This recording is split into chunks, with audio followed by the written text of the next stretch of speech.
அப்போது லோத்து வந்து யோர்தானுக்கு அருகான சமபூமி, அதாவது சோதம் கொமோரா பட்டணத்தை தெரிந்து கொண்டு நான் அங்கே போய் இருக்கிறேன் பெரியப்பான்னு சொல்லிட்டு ஆபிராமை விட்டுட்டு கிழக்க பிரயாணம் பண்ணி போகிறாரு. இப்படி ஒருத்தருக்கு ஒருத்தர் பிரிஞ்சிடறாங்க. லோத்து வந்து தன் மனைவி 2 பெண் பிள்ளைகளோட சோதம் கொமோரா பட்டணத்தில் வசித்து வராரு. நல்ல செல்வ செழிப்போடு அவரும் இருக்கிறாரு. அந்த பட்டணம் எப்படி நல்ல செல்வ செழிப்பாக இருந்ததோ அதே போல் ஒரு பக்கத்தில் பாவமும் பயங்கர செழிப்பாக இருந்துச்சு. அதாவது அவங்க வந்து நல்ல பெருந்தீனி சாப்பிட்டு அந்த ஊரில் உள்ளவங்களாம் ரொம்ப பலசாலிங்களாக இருந்தாங்க. அதனால் அந்த பலத்தை வந்து தப்பான விதத்தில் தப்பான இச்சையில் செலவு பண்ணாங்க.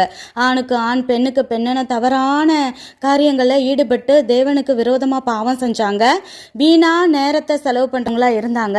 தங்களை தாங்களே உயர்த்தி கொள்ளணும்னு சொல்லிட்டு ரொம்ப பெருமை பிடிச்சவங்களா ஆணவம் பிடிச்சவங்களா இருந்தாங்க. அவங்களுடைய கூக்குரல் வந்து தேவனை எட்டுச்சு அப்படின்னு சொல்லிட்டு பைபிளில் போடப்பட்டிருக்கு. அதாவது ஆட்டம் பாட்டம்